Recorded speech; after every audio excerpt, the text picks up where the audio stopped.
Well, President Trump will deliver an Oval Office address tonight. The White House says the president will talk about his administration's first year in office and lay out his agenda for 2026.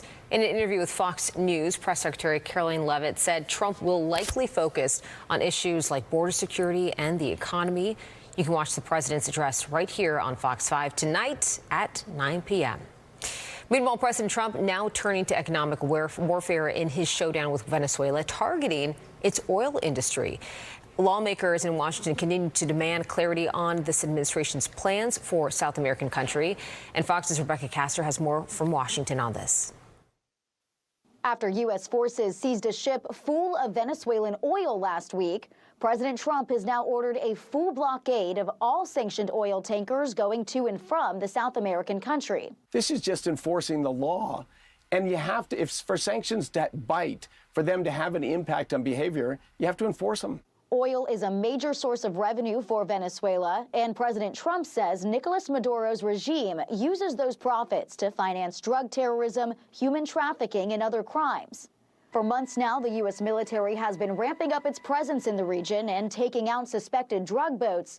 But the administration has stopped short of saying it wants to remove Maduro from power. Congress, though, wants to know what the next move will be. Yeah, 15% of the Navy pointed to this guy. If he's still standing when this is over, this is a fatal, major mistake to our standing in the world.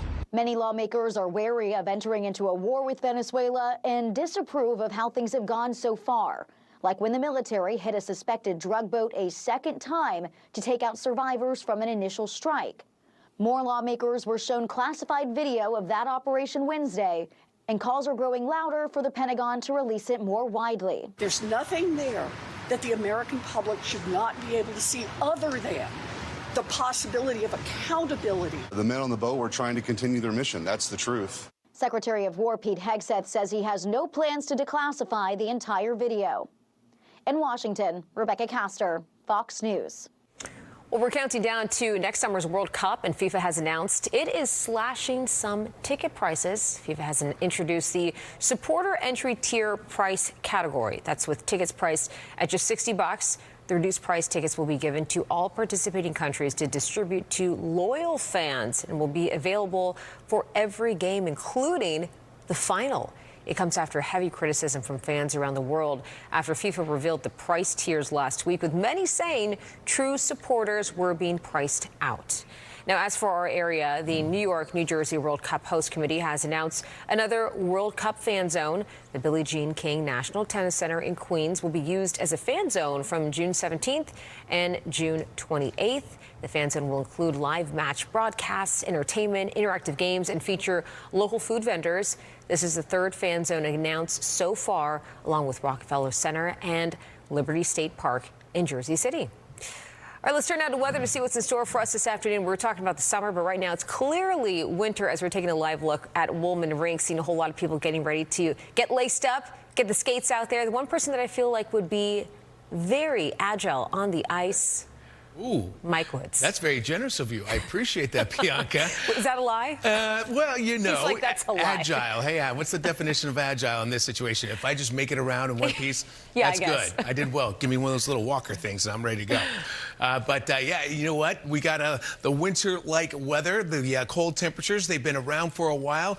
Today started off pretty much the same, but we're ending up just fine. Let's take a look at the weather headlines here as we get into your Hump Day Wednesday. First of all, we've got another dry day coming through for us here, so that much we definitely appreciate. The sun and clouds are kind of battling it out back and forth. I think the clouds are actually winning out a little bit more so in the situation, but the warming trend has begun for us here. It really begins today and goes on for the next several days, so that's a welcome piece of news for us here. Rain is going to make a comeback for us late Thursday and into Friday as a cold front comes through the area, and that one looks like it's a pretty good soaking coming through for us here. After it's done the weekend, it's time to chill it out and dry off for us as well.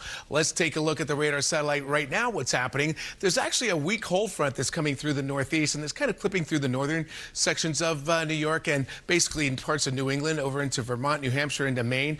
There may be a few scattered showers, rain mixed with some snow, but by the time we get down to the Tri-State, all we see are some additional clouds here and no precip out of that particular front that's passing by.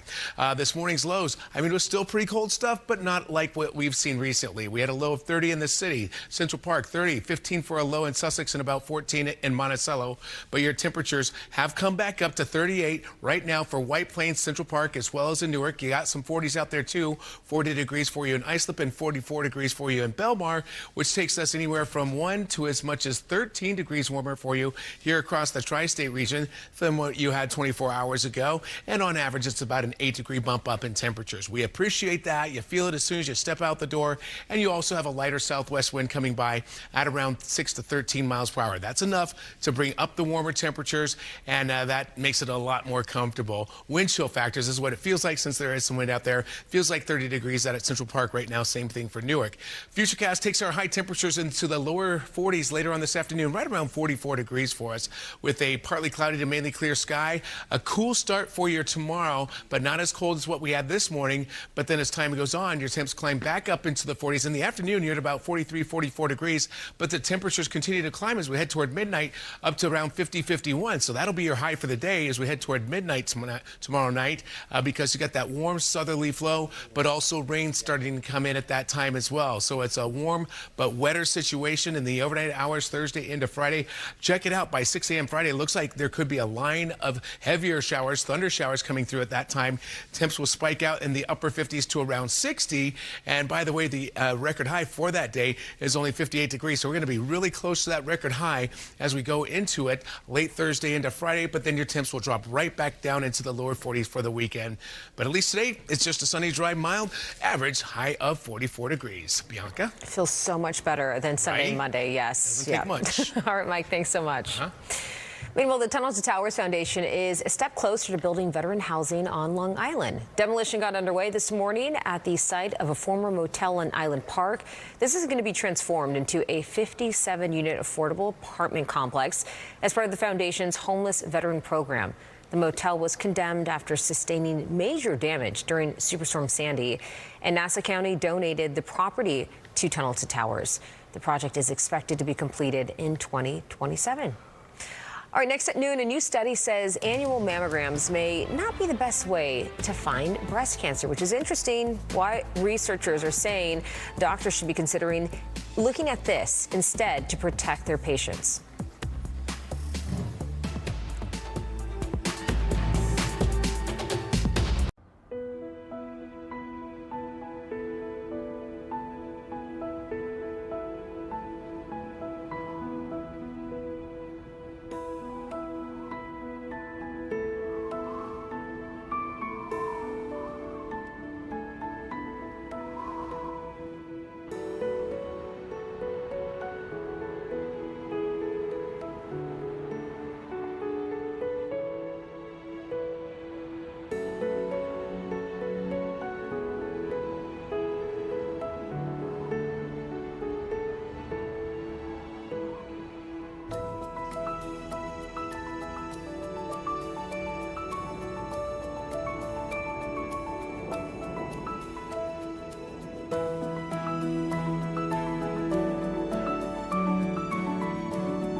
A new study says breast cancer screenings based on your risk factors may work better than annual mammograms. Researchers had more than 14,000 women receive screenings based on their risk factors, including age, genetics, lifestyle, health history, and breast density. They found the women had breast cancers caught an earlier, more treatable stage compared to more than 14,000 other women who got annual mammograms, regardless of personal risk. And a new twist in the fight over Warner Brothers Discovery. The Warner Brothers Discovery Board is advising its shareholders to reject Paramount Skydance's $108 billion hostile takeover bid. Earlier this month, Netflix announced it was buying Warner Brothers for around $80 billion with a $27 cash and stock bid. Now, Paramount offered a $30 a share all-cash bid for the whole company. Warner Brothers Discovery has declined to comment, but has said in the past the Netflix offer is superior. And speaking of Netflix, the streamer is growing its podcast catalog. Netflix reached a deal with iHeartMedia to become the exclusive video streamer of some of its biggest podcasts. The Breakfast Club, featuring radio host Charlamagne tha God and comedian Chelsea Handler's Dear Chelsea, highlight the more than 15 shows heading to Netflix. The deal also signals the end of the show's video versions on YouTube. But iHeartMedia will still hold the rights to the audio-only versions. The shows will begin airing on Netflix next year. And a new survey is shedding light on Americans' holiday habits. According to a new AP NORC poll, about 6 in 10 adults say cash or gift cards are very acceptable as holiday presents. And about 44% of people over 45 actually plan to be in bed before midnight on New Year's Eve. As for how long those holiday decorations hang around, about 1/3 of adults surveyed leave them up after the new year. All right, next at noon, the very latest installment of our Finding Faith series, what a local seminary is doing to encourage more men to answer the call to join the priesthood. And later at noon, we're going to show you how you can wear designer looks at all of your holiday parties without paying the designer prices. Intriguing? I think so.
On Fox.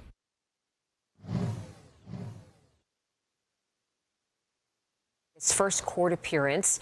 This video just into Fox 5 from inside of the courtroom. Now, his attorney, Alan Jackson, said 32-year-old Reiner is present in court, but in custody.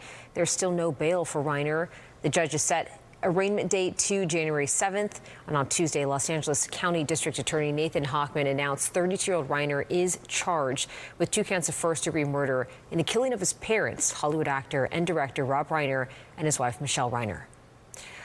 All right, it is 12:30 right now. Still got a whole lot more coming up here, starting with this. Do you feel like you've got nothing to wear to your holiday parties this year? How a new service called Vivrel could actually help you get dressed and dressed to the nines, might I add. Plus, the scone queen herself, Danielle Sepsi, is here with some delicious holiday goodies. We're taking a look at this all live, but let's first get another live look outside. A beautiful shot here, but I'm telling you, it's chilly out there. However, the bright spot about all this, it is much warmer than it was the past couple of days. It does not hurt you in the face like it did Sunday and Monday. This was like, you're like, okay, I can deal with this. Yeah, it really stung the last couple of days, and the wind on top of that. Today we're taking a lot of that out, and the wind direction is actually what's helping us out a lot. The wind, when it comes in from the south and southwest, it brings those temperatures back up, makes you feel so much better. So today is pretty much a back to normal sort of day as far as temperatures go. 44 would be your normal high temp for December the 17th, and that's what we are going for later on this afternoon. Your sun set time is at 4:30, so we're getting to the point where these are the shortest days of the year. Winter solstice is on Sunday, so here it comes, the beginning of winter officially. Even though it feels like it right now, we do have some high thin clouds over the area. That's with a cold front that's actually passing through, but it's mainly clipping through northern sections of New York and over into Vermont, New Hampshire, over into Maine. Here in the Tri-State, we see some clouds, but as far as showers go, we don't have to worry about that part. Temps actually are warmer because of that front passing into the area. It's now 38 degrees in White Plains as well as Central Park in Newark. And the reason you have warmer temps running about 5 to 15 degrees warmer now than it was 24 hours ago, it's that southwest wind that's coming by at around 5 to 13 miles per hour. So that brings us all warmer temperatures when you have a front like this passing into the Tri-State region. So it helps our temps out. You're at 47 in Atlantic City, 41 degrees for you in Philadelphia. Yes, we have some clouds, but when it comes to showers, that's not our problem, at least not yet. It'll be about another day and a half before we have to deal with the wet weather. So this is the front passing by. Again, it gives us that southwest wind and the beginning of that warm up. But tomorrow, the next cold front approaches. Now that is going to have a substantial southerly flow for a while. The clouds will thicken as we approach midnight. Showers will start moving in. And it looks like warm showers too as that cold front comes by. Some of that will be heavier rain, maybe even a line of thunderstorms coming through on Friday morning, and some gusty winds as well. And then it swings clear of the area, and then it dries out and cools down right behind it. And so that means changes will go back in the other direction. So it gets warm and wet as we go into tomorrow and Friday, and then goes in the other direction as we go into Saturday and Sunday. Cold air with reinforcing shots of cold air will start coming through at that time. As far as rain that's coming out of this whole thing in the next, I'd say 36 hours, about a half an inch to an inch of rain is what the latest models want to give us. At one point they were up above an inch. Right now I'm thinking 3/4 of an inch to an inch of rain is probably what we're going to get in the end, because it does look like it has some pretty solid rain coming through for Friday morning. High temp today, 44 degrees with a mixed sky. Low tonight drops down to 31, similar to what we had for you this morning, but a little bit better off. And then as we go through the next 7 days, got a high of 51 tomorrow, 56 on Friday. The big rain comes through Thursday night into Friday, and then it gets a lot cooler for the weekend. Winter kicks in officially on Sunday, and then look at that, a little wintry mix possible 2 days before Christmas. Oh, look at that. Nice little Christmas see. surprise. You never know. Okay, we'll see if it sticks around. Mike, thanks so much. You got it. Well, there could soon be a new leader of the New York Archdiocese. Pope Leo will reportedly accept Cardinal Dolan's resignation this week, with a replacement named as soon as tomorrow. According to church law, a bishop or cardinal must submit their resignation when they reach the age of 75. Cardinal Dolan turned his in last February, and there are several reports that 58-year-old Bishop Ronald Hicks of Chicago could replace him. He is said to be a friend of Pope Leo with a more progressive reputation. He's done missionary work in Latin America and is fluent in Spanish. I think this is basically a certainty that Bishop Hicks will become Archbishop Hicks, and I think this is probably going to happen on Thursday morning because there's been some activity scheduled on Thursday afternoon at St. Patrick's Cathedral. Well, Dolan was named Archbishop of New York by Pope Benedict XVI back in 2009. He led over 2 million Catholics through the COVID-19 pandemic and guided the church through the clergy sex abuse scandal. All right, as many prepare to celebrate Christmas, the world's Catholic Church is being led by a new pope. Pope Leo was chosen as pontiff back in May, and since then there's been a renewed push to increase vocations to the priesthood. Fox 5's Sharon Crowley visited with seminarians in Westchester County for this installment of Finding Faith.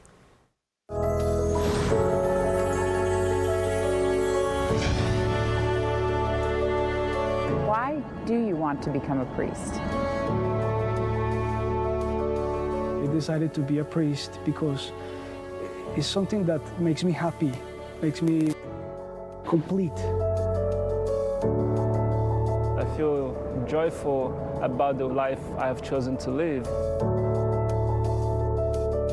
We are, in the best sense, a fraternity. A group of brothers who are all responding to the call of the Lord Jesus.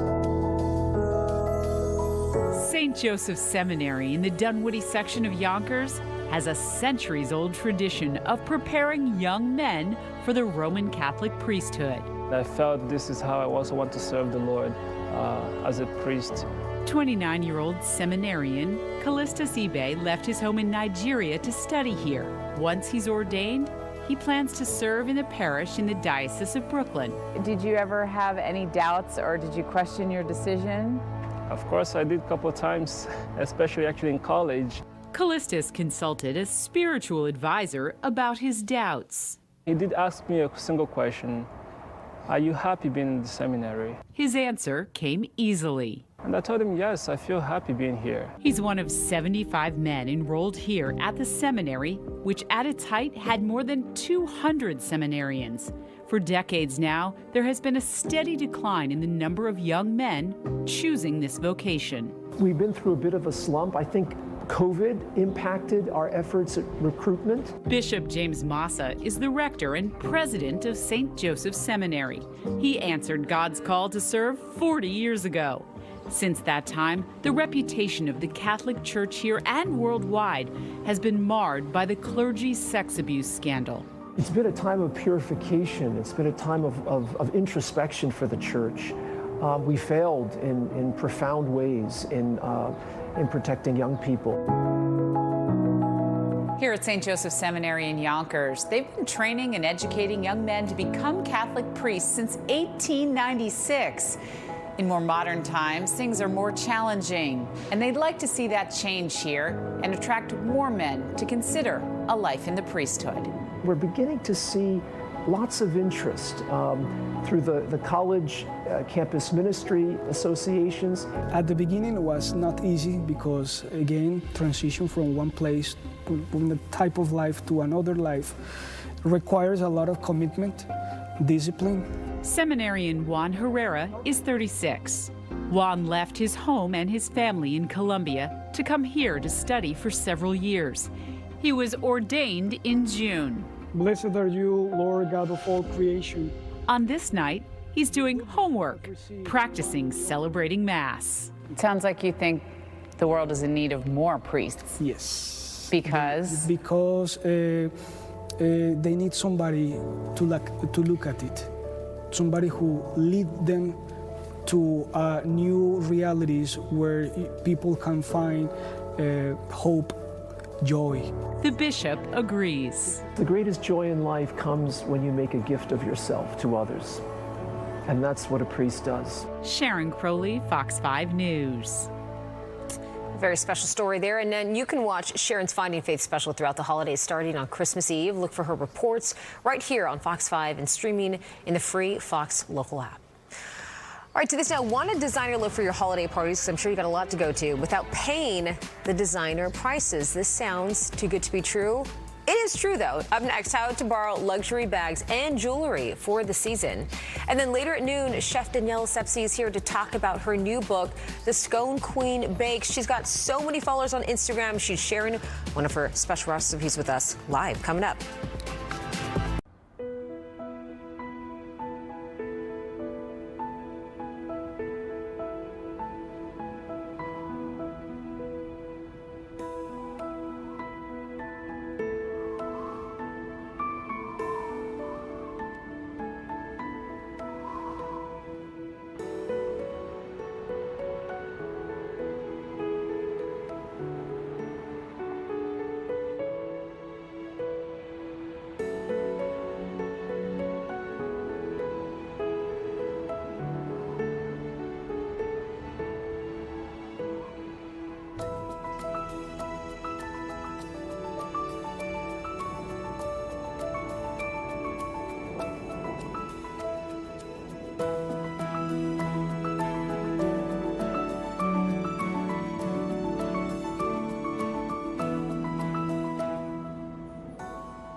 All right, the holidays are full of parties, photos, events, and a whole lot of us want to elevate our outfits without spending thousands on designer accessories. Now, Vivrel is a membership that actually lets you borrow luxury handbags and jewelry so you can get the look for the moment instead of committing to the price tag. I love this. Joining me now is Sophie Krakowski, VP of Marketing at Vivrel, to show us how this works, and we're trying it live. Sophie, thanks for being here. Yeah, thank you so much for having me. Like you mentioned, Vivrel is a membership club that allows you to borrow designer accessories for a flat monthly membership fee. I love this. That membership starts at $139 a month, because who wouldn't want the flexibility of taking this over your Christmas week? Yeah. And then this maybe when you get back. So I could want this Dior tote for a week in St. Bart's, and then when I'm back in New York, I think pink tie-dye is not really screaming not New York in January, so I might switch out to this Goyard. Okay. So amazing for holiday season and in general, but who wouldn't want to give the gift of unwrapping something new every single month? That's a great idea to put it as a gift as well, to gift someone. Or yourself. With yourself too, because we all have a little self-love, but like 100%. to buy someone as a gift, because talk about the price breakdown though, because like some of these bags on the table cost thousands of dollars. Oh yeah, well into the thousands of dollars price point, and this not only lets you borrow them and experience luxury on your terms, but you can also try them, and then if you love them, buy them directly from us. Interesting. Do you get like a discount if you want to buy it from you after you've borrowed it for a little bit? Oh yes, you do. I was wondering. Okay, good to know. Yeah, we do have members only pricing, but then separately for the membership in general, if you go and sign up today with code HOLIDAY, you will get a special discount courtesy of me and the team over here. I love that. Okay, so if we had to pick from the table, you know, if like you're getting dressed, you're like, I have an event to go to, and I'm wearing this, very chic, what would you style me with? I think playing on the gray on gray, I absolutely love this Goyard piece. That is so cute. Yeah, it's so cute. How much is that? Like if you had to buy it retail? So it retails for well into the thousands of dollar price point. Okay. But again, with Vivrel, you can borrow it for just a little over $100 a month. Okay, so try it out. I'll take that. Yep. Okay. It's yours. Yes, it goes. Okay, it goes. Now, when you get the membership, how many times can you switch out the bags like per month? How does that work? Yeah, so you can swap out once per month. Okay. And if you're loving your item, you don't have to swap it. So got you. For me, I know I personally move into the bag I'm borrowing. So like phone, key, wallet, my 9 million different lip glosses. So sometimes I like to borrow a bag for 3 months at a time, 6 months at a time. We'll never ask for that back as long as you're paying your membership fee. You enjoy it for as long as you love it. So technically, you could experience 12 designer handbags a year. Yeah. Handbags and then also jewelry. So we have a ton of amazing jewelry pieces as well that you could borrow, whether it's for wedding guests or just day-to-day wear, and really elevate every single look with jewelry pieces, handbags. We have memberships that let you borrow more than one piece per month. So really, it's accessing a closet in a whole new way. And how did you guys come up with this idea? Because obviously, you know, there's a lot of rental companies with clothes and whatnot, but for bags, it's like super specific. Oh yeah, so our founders, Blake and Wayne, are a married couple, and actually the whole idea was born around their wedding. Blake was looking to borrow designer accessories for every wedding event. Yeah, so many. Totally. And she was thinking, you know, I want a Prada beach tote for my bachelorette party and something borrowed in blue. And she was thinking of going out and buying all these things. Oh, and no. Her now husband, Wayne, was like, you're confused. That is not happening. I love this. Well, you know, I saw you guys when I scrolled on Instagram, and I was like, I got to have you guise on the show. So thank you so much for being here and explain. Website where people can find out more information? Vivrel.com, Vivrelle.com. And again, use code HOLIDAY. You'll get a special discount, and you can experience all of these even before Christmas. I love that. Sophie, thanks so much for being here and for having me. showing me all the things that I want this Christmas that I can't afford. But I could. I could. All right. We're going to have more news straight ahead. Stay with us.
Well, the Oscars have announced the shortlist in 12 categories.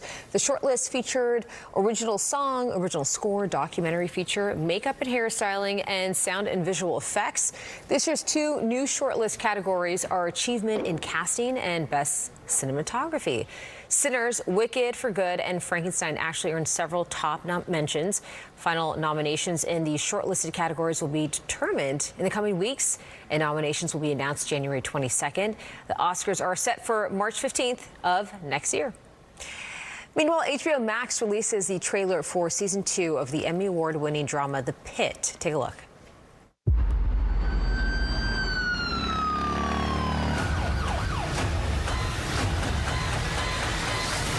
And so it begins. Oh man, I watched season 1 and this is such a great show. Season 2 takes place 4th of July weekend, loaded with plenty of emergencies. The Pit season 2 premieres on January 8th. And 'tis the season for cookies, scones, and plenty of baked goods. It smells amazing in the studio right now. Next at noon, Chef Danielle Sepsi is here to talk about scones, the Hungry Gnome, and her brand new book. Are we gonna get some tips to learn how to bake like her? Yes, we will. Coming up, stay with us.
Law.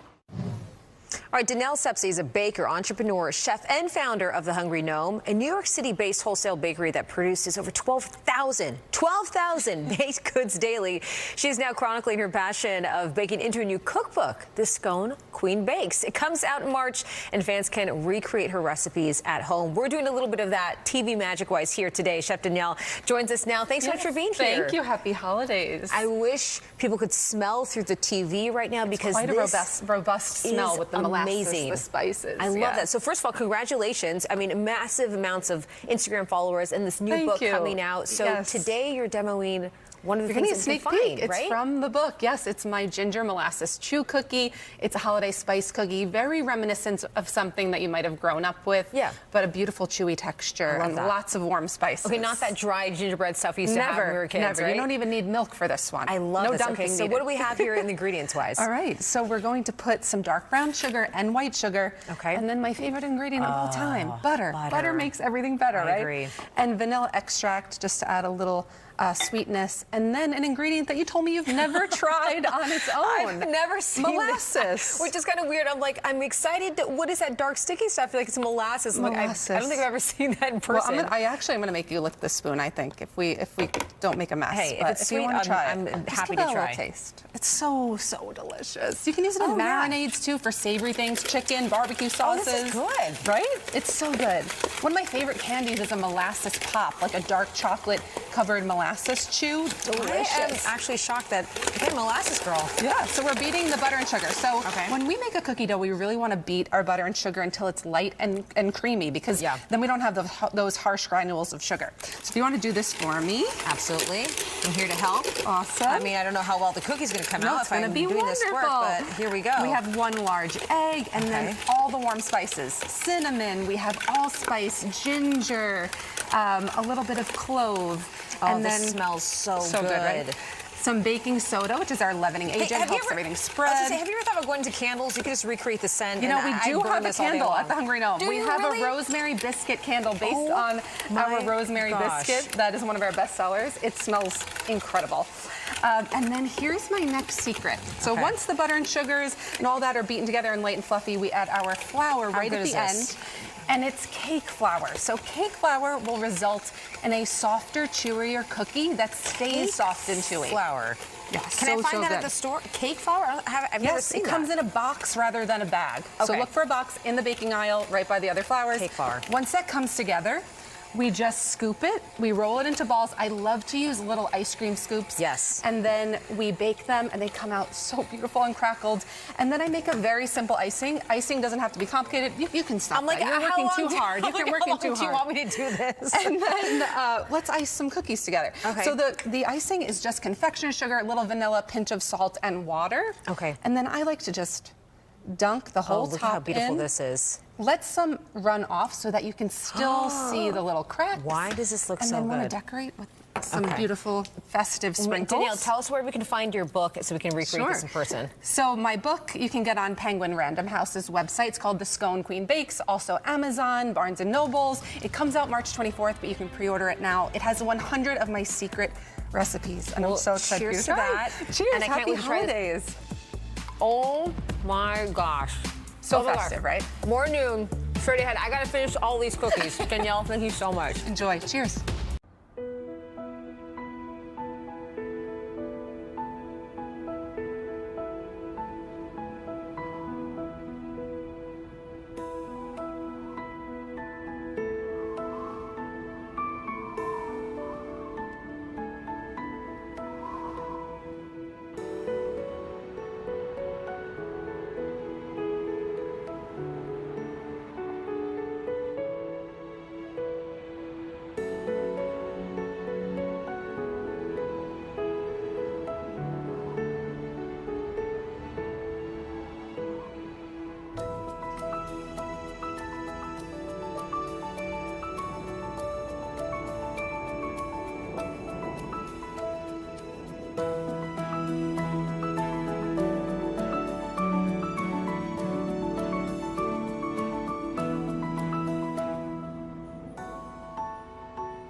All right, guys, I'm still in cookie heaven. That was amazing. But that is all we have for our show. But before we go, here's one last thing to leave you with. Planters looking to hire 3 adventurous nut lovers to hit the road in its Nutmobile. The brand ambassadors will generate social media content as they travel cross-country, repping Planters at festivals, parades, college campuses, and more. Applicants for the one-year role must be college graduates with charismatic personalities and strong social media skills. This job pays $45,000 a year. You can apply at bapeanutter.com. Very interesting. All right, we'll see you tomorrow. 25 Words or Less is next. If you want more news, tune into the Fox Local app streaming right now.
All right, hello everyone. It is Wednesday, December 17th. A beautiful view over, well, traffic right now, but we're looking at a skyline a few minutes earlier.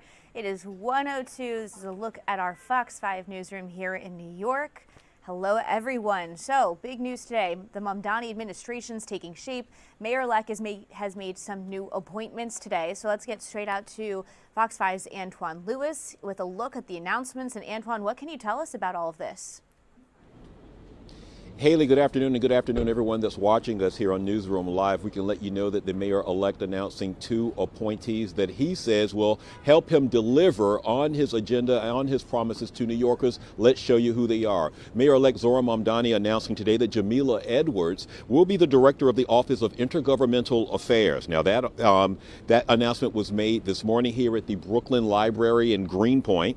Now also announced today that Kat DaCosta will be director of the Office of Appointments, and those are the 2 ladies that you see on both sides of the mayor-elect. Both also have strong backgrounds in public service, which Mamdani says will be crucial to him delivering on his promises to New Yorkers while he was campaigning. Take a listen to this.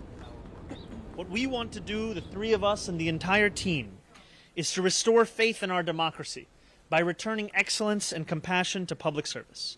That can only happen if we embody that excellence from the very top of this administration.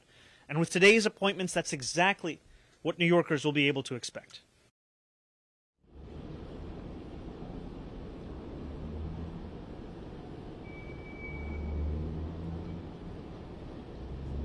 All right, Antoine, we just heard from Mamdani now, and what else can you tell us about these appointments? What do they do?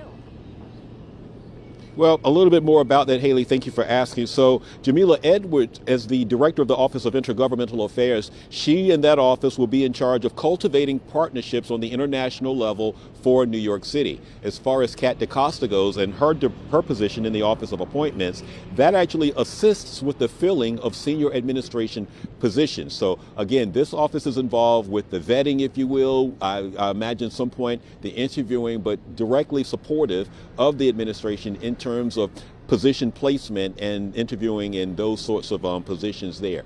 Both ladies, when they had a chance to talk and address all of the press that was gathered here, said that they would be ready to hit the ground running on day one. The mayor-elect also keeping his promise to make sure that the cabinet, the administration, if you will, is reflective truly of the city that has elected him to be the mayor once he takes office in January. So that's the very latest that we have for you, Haley, here in Greenpoint, Brooklyn.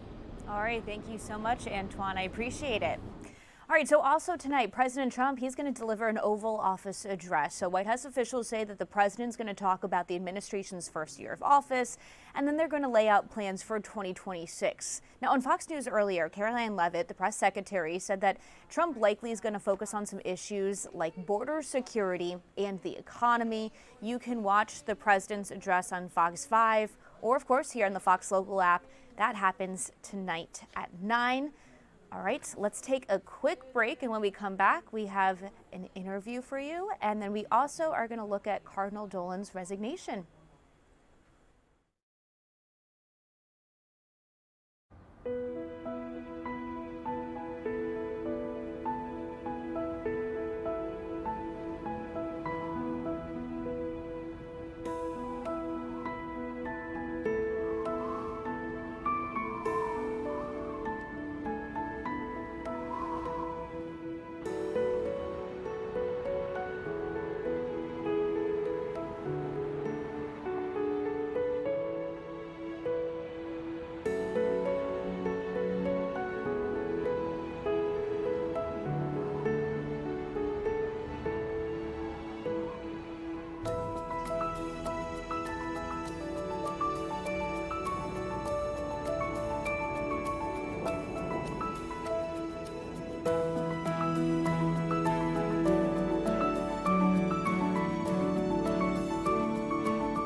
All right, welcome back, everyone. It is 1:07, and let's take a look at our chopper right now. Our chopper is flying over. What we're hearing is a new fire in Brooklyn. You can see fire crews there with the ladders up. It looks like one firefighter is entering the window on, it looks like the third from the top floor there. We're keeping an eye on things now. We are trying to find out some more information, but again, this is from our chopper looking at firefighters actively working on a fire here in Brooklyn, and we'll continue to keep you updated as we get some more information. All right, there could be a new leader of the New York Archdiocese. He has led New York City's 2 million plus Catholics for 16 years, but Cardinal Dolan's chapter is coming to an end. The Vatican is yet to officially accept Cardinal Dolan's resignation, but multiple media outlets, they're reporting that Pope Leo will do so this week, and his replacement could be named as early as tomorrow. So by church law, when a bishop or cardinal reaches the age 75, they have to submit their resignation. Now, Cardinal Dolan, he turned 75 last February, and we're told that he already turned in his resignation, but Pope Francis did not act on it. However, Pope Leo appears ready to do so. Now let's review some of his legacy. He was named Archbishop of New York by Pope Benedict XVI back in 2009. He led the Catholics throughout the city through the COVID-19 pandemic, with both when the churches and the Catholic schools all had to close. He's also guided the church through the clergy sex abuse scandal. Now, Cardinal Dolan announced this week that the sale of the church properties to pay survivors' settlements. He's also participated in the conclave that elected Pope Francis back in March and in the conclave that elected Pope Leo. Now, as for who could replace him, Bishop Ronald Hicks of Chicago is a name that's being thrown around. He's said to be a friend of Pope Leo, who's also from Chicago. Bishop Hicks is 58 years old, and that means that he could lead New York, the archdiocese here, for many years. We're told that he is more progressive than Cardinal Dolan. He's done missionary work in Latin America, and he's fluent in Spanish. We spoke with Father Gerald Murray about Bishop Hicks. Take a listen. It is common for such an important, high-profile archdiocese that the Pope would pick someone he names and also listen to his close advisors on people that they recommend. And it seems to me in the case of Bishop Hicks, he's close to the Cardinal of Chicago, Cardinal Blaise Suppick, and Cardinal Suppick is an advisor to the Pope on the nomination of bishops.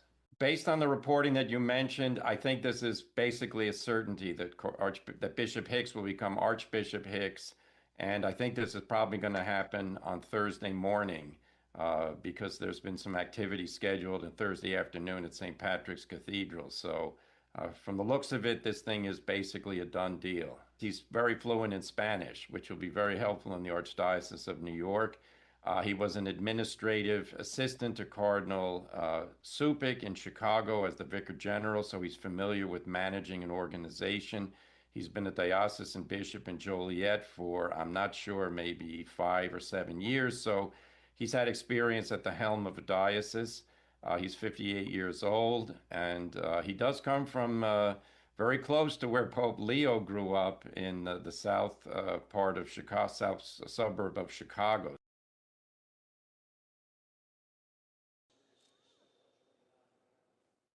Thanksgiving Mass, and potentially that is when this announcement will be made. All right, we're going to head to a quick break, and when we come back, we're going to get some information about an update to the Affordable Care Act tax credits. We'll be right back.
All right, welcome back. We got some big news. So very recently, earlier today, about an hour or so ago, 4 centrist Republicans, they helped the House Democrats get 218 signatures needed in order to force a vote on extending Affordable Care Act tax credits. So that does include New York Congressman Mike Lawler. Now, that decision defies House Speaker Mike Johnson, and it now extends the Affordable Care Act tax credit for 3 years. So the pandemic era subsidy that is responsible for lowering health insurance costs for millions of Americans, and it is set to expire at the end of the year. Now, many Republicans, they've argued that the Affordable Care Act, it's riddled with fraud and it's caused health care costs to spiral out of control. But what's going on here? So joining us now with the more on this, all of this development, is David Birdsell. He's Provost and Senior Vice President for Academic Affairs at Kean University. David, thanks so much for joining us. Great to be here. All right, so David, explain what happened here. So what happened is that 4 Republican members of the House of Representatives, all of them in purple, if not blue states, purple in Pennsylvania's case, 3 of the representatives are from Pennsylvania, and 1 from New York. You mentioned the name Mike Lawler. They know they have competitive races coming up in the fall of 26, and they want to stand with the majority sentiment in their districts, which is to extend these subsidies. So they voted against their party in this case to force the vote, and Speaker Johnson will be required to bring it up for a vote, presumably early in 2026, in the first or second week of January. And again, this is just going to force the vote, but do you think it's actually going to extend the subsidies, or could we, everyone be butting heads again? Highly doubtful. The Senate has firmly opposed, the Republican majority in the Senate is very firmly opposed to extending for the 3 years proposed in legislation the subsidies that are currently in effect. Majority Leader John Thune, has been very clear that he does not believe that that is a viable option in the Senate. So even if it passes the House, as we assume at this point it will, because you'll get the same unified Democratic caucus and you'll get those same 4 Republican members of the House and perhaps others to vote for this when it comes to the floor. But then it goes to the Senate and it's likely to die in the Senate. Here's the big variable that we don't know the answer to at this point. President Trump is going to address the nation tonight at 9 o'clock.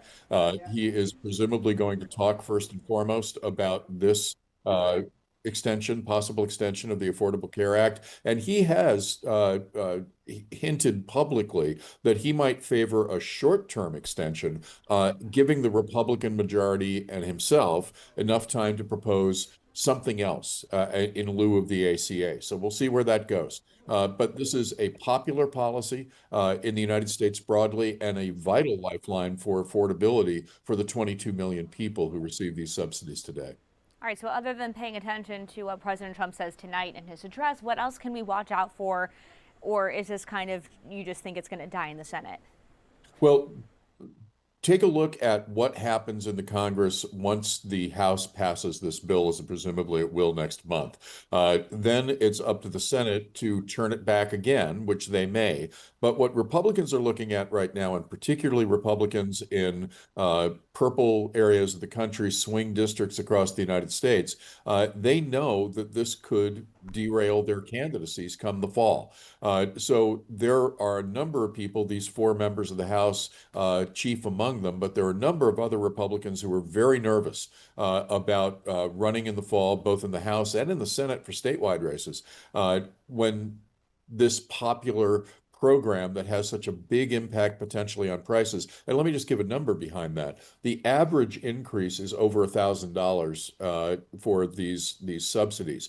But for many people, it may be going up multiple thousands of dollars per month. And particularly for people who are relatively higher income, people who might be independent accountants who do tax preparation, small business owners, florists, et cetera, making upwards of $75,000, they're going to see their subsidies crash and their healthcare costs go up to the tune of $3,000 or more a month. So the financial implications are big, and this will surely drive voting in the fall if it is not resolved in some fashion before then. All right, David Birdsell, thank you so much for breaking it down. And of course, we'll be paying attention to everything. Thanks so much again. Thank you, Haley. All right, let's take a quick break, and when we come back, we'll have a look at the weather.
All right, welcome back, everyone. We are here in the Weather Center with Mike Woods. And Mike, yes, it's not going to be as brutally cold as you've made it the last couple of days. I know. The last few days almost killed me, Haley. I got to tell you, our temperatures were sub-freezing for like, I don't know, 2-3 days in a row. Yeah, and it's just, I know. You're out there in the I was field. out there. You're out there in it. Yeah, exactly. I was actually hiding as best I could. Yeah, you're nice and warm in here. In the studio as much as possible. But when it doesn't get above 32 degrees and it goes on for days, it kind of like really sinks in. That plus the fact that we had that weekend storm with all the snow and ice still in the ground, it's not gone. That's the thing. The snow. The sidewalks are slippery. They're still very slippery, icy, very dangerous. And personally, I'm done. I'm ready for it to be gone. I mean, I don't know how you're feeling. I'm ready for winter to be over before it starts. I was going to say, by the way, it hasn't started yet, technically. It is on Sunday, so in 3 days we have winter. But I thought I'd give you a little preview of what's going on here. Just show you some of my weather computers, because I'm setting up for, the forecast to come. So here we go. Might as well walk you through it. Weather headlines for the day. Bottom line is we got another dry day coming through for us with the warming trend beginning. Looks like today our temps are pretty much back to normal. The average high for today is 44 degrees. And we're going to make it up to 44 degrees. So we're back to normal. Last several days, I think the best we could do was like 33, and that's not good enough for me. Is it bad that I felt today was warm? It is. Well, it's not bad, but I mean, it is warm, warm, relatively speaking. Jacket, scarf, I know. Like, it's crazy, right? When you start thinking that 32 degrees is good, because that's where we started this morning. It's a problem. Yeah, but that's what we got. But it is getting better. Here's the deal. It comes with some more rain coming at us here. So part of the change is we have a cold front coming in, get a strong southwesterly wind, and it's going to bring in some warmer temperatures, but that comes along with the price of rain. So I don't know if you love rain either. Warmer temperatures, pick your poison. Here's what we got going on. So this is the weak cold front that's coming through right now. Now this one is only going to bring maybe a few quick light showers in upstate New York, back over to New Hampshire, Vermont, as well as in Maine. But for us here in the Tri-State, this cold front really doesn't mean much of anything. It's the next one that's coming through on Thursday night and a Friday. And you make that face. Yeah, that's got the rain with it. It does bring the warmer temperatures, because right now, I mean, our current temperatures, upper 30s to low 40s is where we stand right now, which is warm compared to what we had, last week. But it does look like we have even more of that warm weather coming in, because we have the southwest wind kicking in. Right now, it's coming through at around 5 to 15 miles per hour. We do have the wind chill factors down to 30, so, I mean, it's not out of control, crazy warm because it still feels like 30 Central Park, and it looks like we're going up into the low to mid 40s this afternoon. So that's a normal temperature, which we will absolutely take, but it does get better in the days to come. Should I just go straight to the 7-day forecast? I mean, Yeah, what are you thinking? let's do it. Because well, this is what everybody came for, right? Let's go to that 7-day forecast, and boom, here it is. Which, by the way, you mentioned winter. It's coming up for us here. We have a high of 44 today, then 51 tomorrow. Whoa. Not bad. Some rain coming in the overnight hours, Thursday into Friday. Friday morning, it's going to be pouring. 56, though. Doesn't that look good? You know what the record high for Friday is? What is it? Give you a guess. It is. I won't make you guess. 72. It's 58. So if we get to 56, going all the way up there. yeah, you wish, right? No, it's only 58 degrees. So with that rain coming through, we're almost hitting record high temperatures. So so there you have that. But then the next day, we tank it right back out. High comes down to 40. So don't get too used to the warm temps. It's going back to a more winter feel. And by the way, yes, the first of winter is on the 44 degrees on Sunday. And there you have it. Okay. Oh, here's one more. Guess what that is? 38 degrees. Little rain still mix. And when is that? 2 days before Christmas. 2 days before Christmas. If we could get a little more cold air involved, maybe we get a white Christmas. I don't know. Wow. I'm saying there's a chance. There's a chance. Chance is better than no chance. It's the best we could do at this point in time. More than likely, if anything, it gets a little icy, but I'm saying there's a chance. You know There what? you go. Christmas miracle. That's right. Here we go. Christmas, Hanukkah, everybody. Yeah. You got it. All right. Thank you so much, Mike. got And it. we are going to take a break, and we'll meet you back downstairs.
All right, let's head out now to some breaking news from our chopper. We're going to take a look at what they're seeing over in Inwood. If we can pull that up, there we go.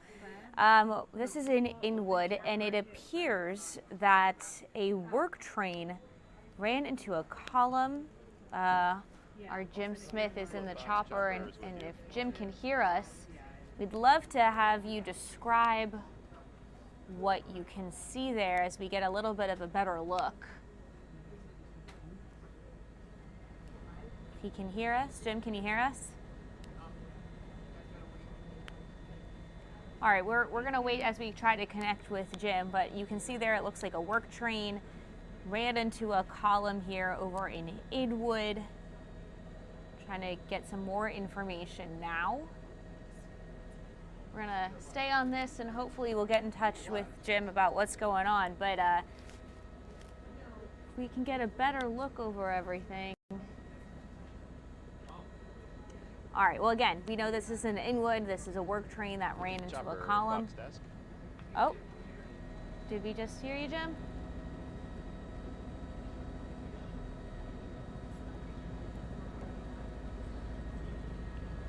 All right, looks like yes, we're having... hello, I hear you. Oh, there we go. Hello, Jim. Can you tell us what you see?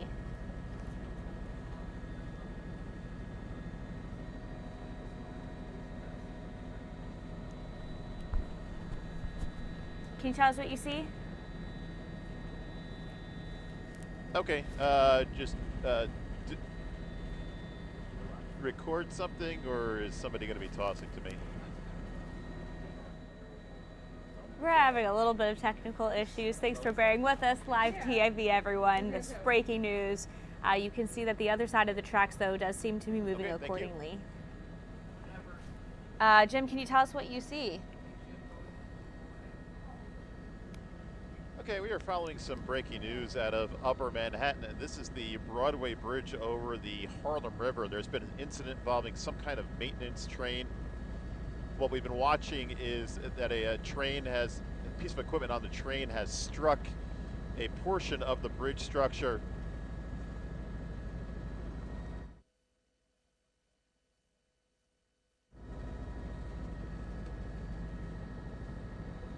Again, we've been watching as this piece of equipment on the train struck portion of the bridge structure. This carries train tracks.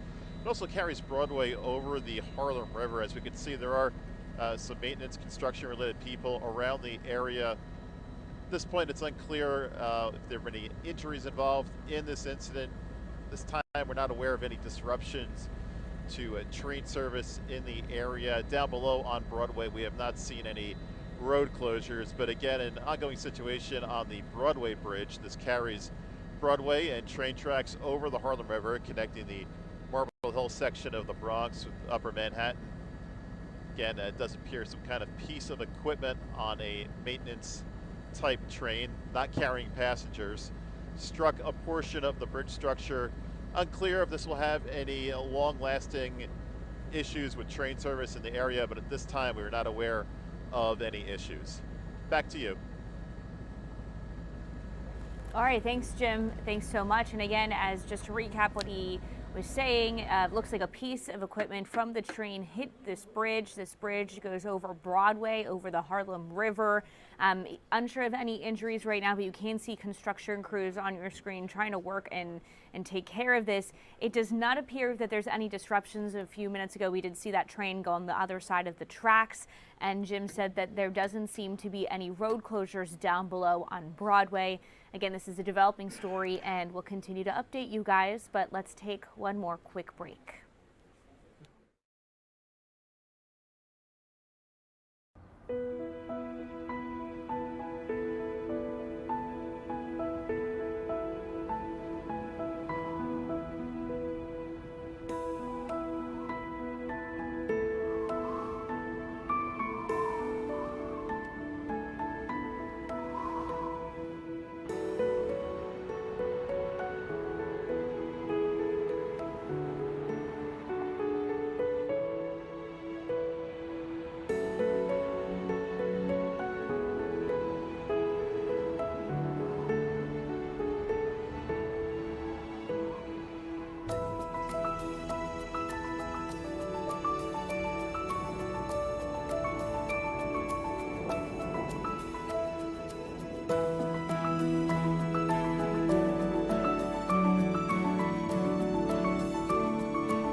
All right, welcome back. It is 1:33. Let's get to some of our top stories today. First, out of Brooklyn, early this morning, 4 people injured in a fire at a bakery. The 5-alarm fire started around 2 o'clock this morning in Borough Park at the Borough Park Matzah Bakery. That's on 36th Street. You can see all of the flames coming out as firefighters try to put it out. Now, it was originally brought under control around 4:30 this morning, and then it flared up again. So again, 4 people injured, including a firefighter who suffered from smoke inhalation and burns to his hands. You can see it was quite a difficult fire for them to put out.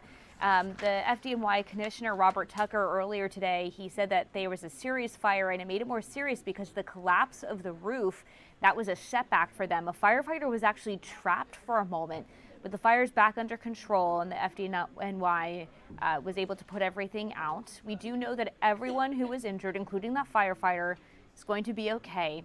Now, the cause of the fire is still under investigation. All right, also in Brooklyn, police are searching for a possible hate crime suspect who they say stabbed a man in broad daylight. So this victim has been released from the hospital and is recovering. But this attack is getting a lot of attention right now. It's in the middle of Hanukkah, and it's following the anti-Semitic terrorist attack that happened in Sydney, Australia. So here is what we know. We know that police say late yesterday afternoon, a 35-year-old man was walking just about a block away from the Chabad Lubavitch World Headquarters when another man approached him, apparently made anti-Jewish comments, and then stabbed him in the chest. You are taking a look at the photo of the man that police say is the attacker. So Chabad is also the same group that organized that Hanukkah beach party that was attacked in Australia over the weekend. Again, the victim was taken to Kings County Hospital, and officials are investigating. You can see this man has a jacket with the number 91 on the sleeve and genuine written across the back. So in response to this, Mayor Eric Adams, he posted on X, and you can see it here. It says, quote, "Evil, hateful, anti-Semitic violence must come to an end. We cannot let this hate persist in our city. We will never back down. We are praying for this man and his family, and NYPD's Hate Crime Division is investigating this incident as we speak." So this is what police are investigating at this moment. All right, so on to another story that we have been following. Director Rob Reiner's son, Nick Reiner, facing murder charges in the death of his parents. Prosecutors are not ruling out the death penalty in this case. Now, earlier this morning, he actually made his first court appearance on that 2 counts of first-degree murder. So he's 32 years old. He did not enter a plea. He appeared from behind a glass wall. Looks like we're about to see him. The camera is moving around to get a good glance. That was in the custody area, but he did appear in shackles and was wearing a jail suicide prevention smock. I believe this is his attorney here. Now, we do know that his arraignment has been postponed until January 7th because his attorney requested it. Nick Reiner only said yes, Your Honor, to agree on the date. Other than that, we're told he did not speak. Here's what happened. We do know that this all started, according to the New York Times. A person close to the Reiner family said that Rob and Michelle Reiner failed to answer the gate for their massage therapist on Sunday. And then apparently the massage therapist called their daughter, Romy, who stopped by to do a welfare check with her roommate, and that's when they found her parents' dead bodies. So again, Nick Reiner is facing 2 counts, first-degree murder, and then special circumstances of multiple murders, as well as a special allegation of using a deadly weapon, which is a knife. The Los Angeles County District Attorney announced the charges at a news conference. And we do know that Nick Reiner has been in custody without bail since the stabbing deaths. Police say that they found him near a subway station that was about 15 minutes away from his parents' home, and he did not resist arrest. So Reiner's attorney, high-profile attorney Alan Jackson, is going to defend him. He's known for representing Harvey Weinstein and Karen Reed. After the hearing today, Jackson called the case, quote, "a devastating tragedy that has befallen the Reiner family." He said proceedings will be very complex. He adds, quote, "and we ask that during this process you allow the system to move forward in the way that it was designed to move forward, not with a rush to judgment, not without jumping to conclusions." So a lot there. Again, the arraignment has been postponed until January 7th, so we will be getting more details after the new year. All right, a lot of information, a lot of our top stories there. Let's take a quick break.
All right, welcome back, everyone. So actually just coming into our newsroom, we got some sound with Nick Reiner's attorney, Alan Jackson. This happened after Nick Reiner's first court appearance this morning, where he entered the plea of not guilty for the death of his parents. So let's take a listen to what his attorney, Alan Jackson, had to say.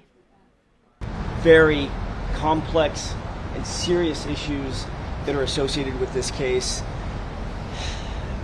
These need to be thoroughly but very carefully dealt with and examined and looked at and analyzed.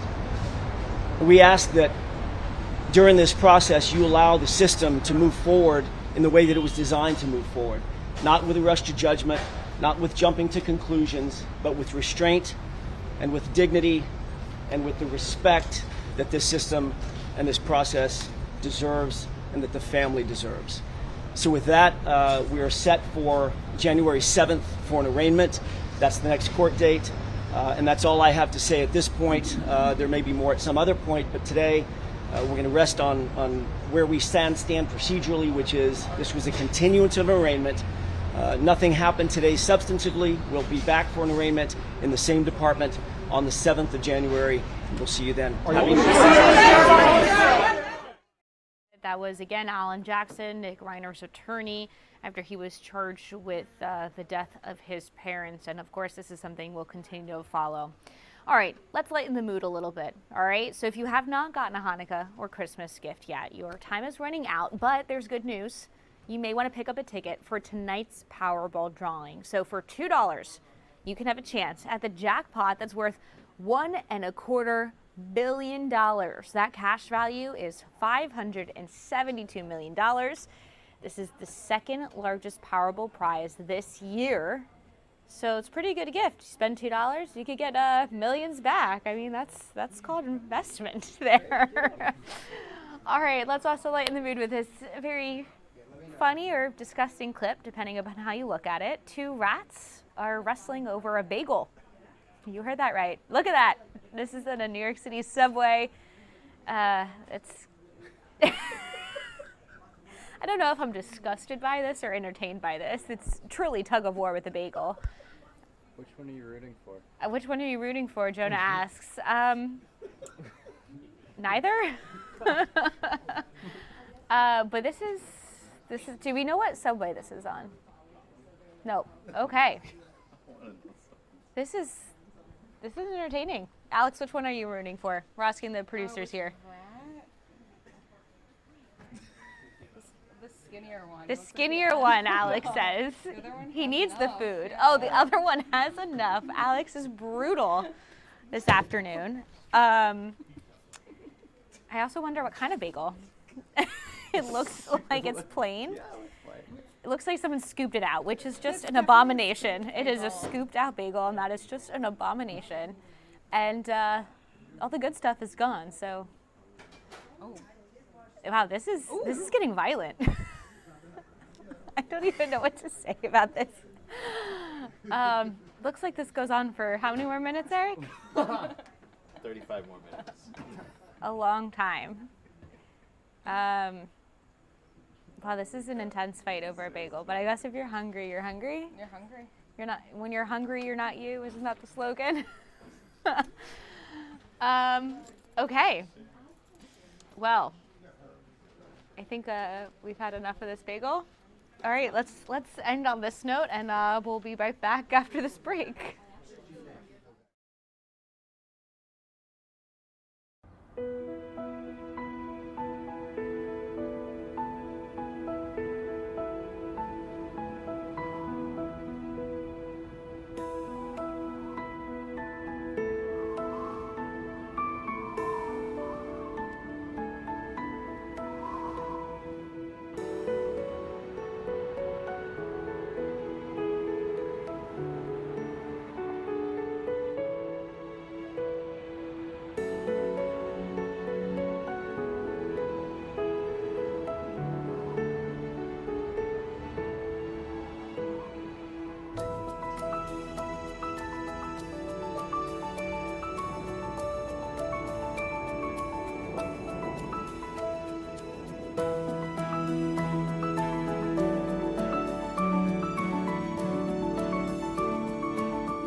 All right, welcome back, everyone. It is 1:47. We're going to head out to Jackson Heights because there's a press conference going on because on Sunday, the Chabad movement there held menorah lighting at Traverse Park, and then it was vandalized. So let's listen in at this press conference that is being held right at this moment. And we have witnesses who saw him rather, and can identify him. And we are going to be delivering all of this information to the authorities.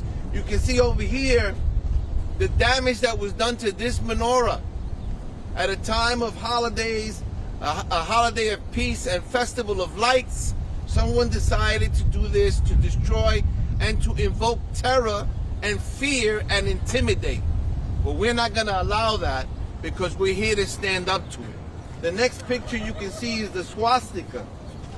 And then they put a swastika inside the Star of David right here along 34th Avenue. This is what the community here, and in particular in this case, the Jewish community that's living here locally has had to endure. It's unacceptable. We're going to fight against it. We'll unite against it. And we look forward to an investigation and a prosecution.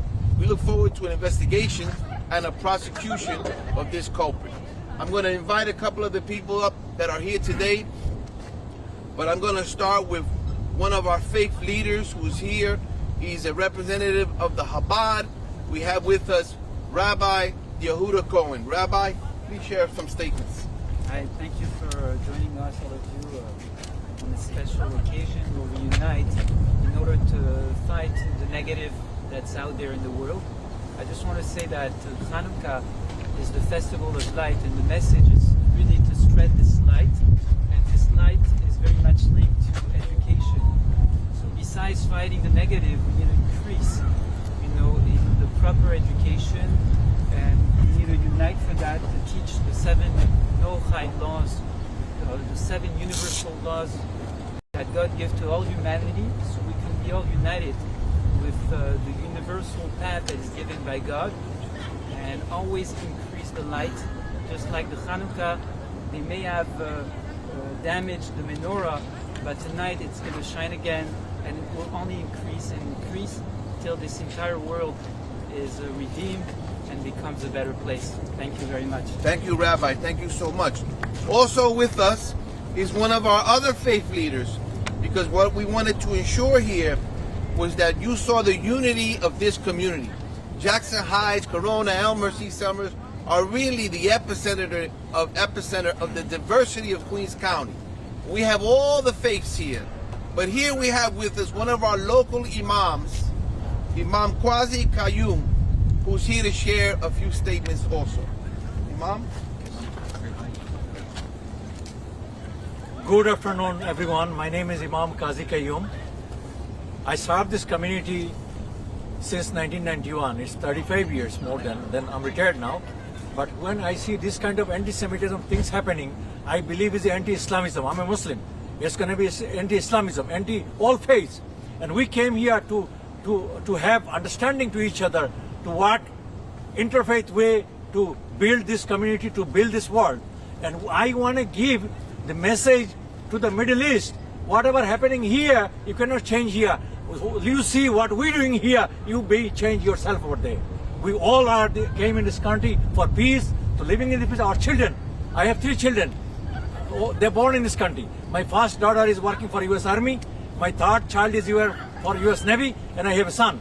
So it is my responsibility to come here, stand against this nonsense what's happening here, because we want this community, this area, this Jackson Heights, for last 35 years. We don't want to see anything else to be happening here. Thank you very much. Thank you, Imam. I want to give the opportunity to one of our local pastors here in New York, a leader in the faith community, in the Christian community. We have with us Reverend Pastor Mateo. Pastor, please share. Sí, claro, en ambos idiomas. Porfa. Sí, muy buenas tardes. Dios lo bendiga a todos. Good afternoon. God bless everyone. Dios bendiga a Israel y a todo el mundo. God bless Israel and God bless everyone. Solo quiero informarle a las comunidades y a todos los grupos I only want to inform all the communities and groups que el odio consume y enferma. That the hate consumes and brings sickness. El amor ayuda y fortalece. But love strengthens and helps. No es bueno mal para la nación de Israel ni para su pueblo. It is not good to bring harm for Israel and its nation. No se gana nada con eso. You do not gain anything from that. Por el contrario, si trabajamos con la comunidad judía es mejor. On the contrary, if we work with the Jewish community, it is better. Es el único pueblo que se ha tratado de destruir desde su nacimiento y no se ha podido. It's the only nation that has been attacked since it was born, and it has not been succeeded. En toda la historia de Israel se ha tratado de destruir, pero no se puede. In all the history of Israel, it's been tried to destroy it, but it has not been happening. Porque ese es el pueblo escogido por Dios. Because that is the nation chosen by God. Y el que bendice a Israel, Dios lo bendice. And the one who blesses Israel, God blesses them. Y el que trabaja con Israel es prosperado. And the one who works with Israel is prosperous. Así que le pido a todas las comunidades que oremos por Israel. So I ask all communities to please pray for Israel. Es la única nación en el mundo It's the only nation in the world que si se ora por él, tú serás bendecido. that if you pray for this nation, you will be blessed. Salmo 122, verso 6 dice, Psalms 126, verse 2 says, pedir por la paz de Israel ask for the peace of Israel. y sean prosperados los que lo desean. And prosperous is the one who asks for it. Que Dios bendiga a Israel. May God bless Israel. Que Dios bendiga a sus vecinos. May God bless its neighbors. Y que Dios bendiga a América. And may God bless America. No al odio. No to hate. Sí al amor. Yes to love. Amen. Amen. Thank you. One of the key people that contacted us, and we have been in constant communication over this issue and others, we were celebrating Sunday the lighting of this menorah and celebrating the lighting of the menorah on Herald Square with the Chabad, and then within a few hours later we were hit with this horrible news.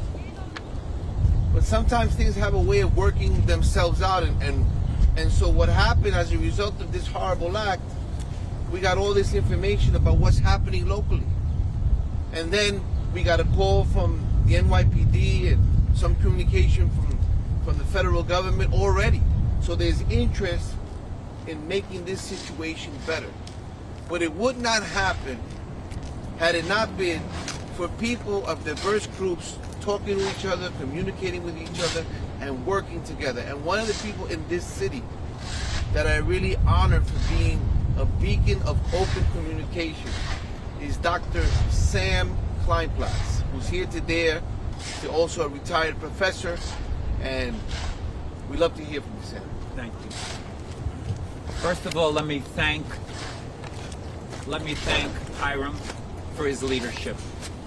The leadership in New York State has been lacking. Nobody's really standing up to the continuous assault on Jews. I ask you all for a single second to honor the life of Rabbi Eli Schlanger, who died in Australia. And I also ask you to look at yourselves. I am a child of Holocaust survivors. My mother observed my grandparents being burned to death, and my father observed his parents being shot to death. This has to stop. The only reason I'm standing here before you is because Catholics hit him. Nothing can be done unless the faiths join and support this particular mission. I'm grateful to all of the diverse religions that are here today, represented by not only the Jews, but by the Catholics, the Christians, and by the Muslims together. We cannot go forward, and I'm calling on the state to begin to form an interfaith task group to finally end the anti-Semitism. We cannot have people dying every single day where blood is spilled on the street. This must stop. There has been too much of nothing. Nothing's been done. Today is the first day, and I want to thank Hiram again for starting to bring an end to the anti-Semitism and end the hate. Thank you all. Thank you, Professor. And just to recap, we have a couple of more speakers, but I wanted to just say we're here today at the site of the menorah that was defaced and vandalized here on Sunday. hours after we lit the candle with the Chabad group and local Jackson Heights residents. We did that, we went home that night, and in the morning we found out that it had been vandalized. As a result of that, one of the local residents that helped clean this site up contacted me and gave me information about widespread anti-Semitism that is occurring here at Jackson Heights. Many of the pictures are here. All these pictures are local pictures of incidents that are happening here in Jackson Heights. The culprit, we believe, is this gentleman right here. We see a full back picture in the back of his head. We've contacted the police department and the federal government, and we look forward to a robust investigation. I'm going to take a question or two, and then I'm going to continue with the next speaker. You have a question? Yes, sir. Why hasn't this individual been apprehended? That's a very good question, which I do not have the answer for. I don't know why he hasn't been apprehended. This information has been in the hands of the police department. I don't know if they have everything that I have, but they're going to have it now. And we're going to expect that prosecutions occur. We need prosecutions to send a strong message to anyone who wants to engage in hate, whether that hate is anti-Semitism, Islamophobia, or any other negative force that can be done. We are here to speak against it, and we look for a prosecution that will bring to justice the people who are doing this in our community and making people feel unsafe in their own neighborhoods. People who have lived here 30 and 40 years, could you imagine, there are people here who are the descendants of Holocaust survivors looking at swastikas in Jackson Heights, right in our neighborhood. How could this ever be? So I want to invite one of our other activists, a great leader in our community, Brother Rashid Muhammad. Any leads you have so far? Any leads? We have leads. We know where he lives. We have witnesses of who he is. We have these pictures, and we have witnesses of him doing the acts. So, all right, unfortunately, we have to cut out of this press conference. But again, this press conference, it was because of a menorah that was vandalized in Jackson Heights, Queens over the weekend. A very hot topic right now, given the what happened in Sydney, Australia, and the attack that NYPD is now investigating in Crown Heights. So, thanks for watching Fox 5 New York. We're now joining live now from Fox. But those are tough to prove. It's pretty much through experts, heavily combated on both sides, prosecution and defense, and it's tough to get that. But there are other defenses that I'm sure Alan Jackson's looking at. And so lastly, before I let you go, Trey, anything else that we should be paying attention to in the days and weeks leading up to that arraignment that's scheduled to happen on January 7th? At this point, I just think, we're only at the tip of the iceberg. This just happened. There's a lot of speculation. But in a high-profile case like this, the media does their job and they get at the facts. So, as I said, I think even within a week or two, we're going to know a lot more about what happened on this case. And I know I said last question, but this one really is here. Is there the possibility, we've just talked about the high profileness of this case and everything that's happening out there behind the scenes. Do you think that Nick potentially could be treated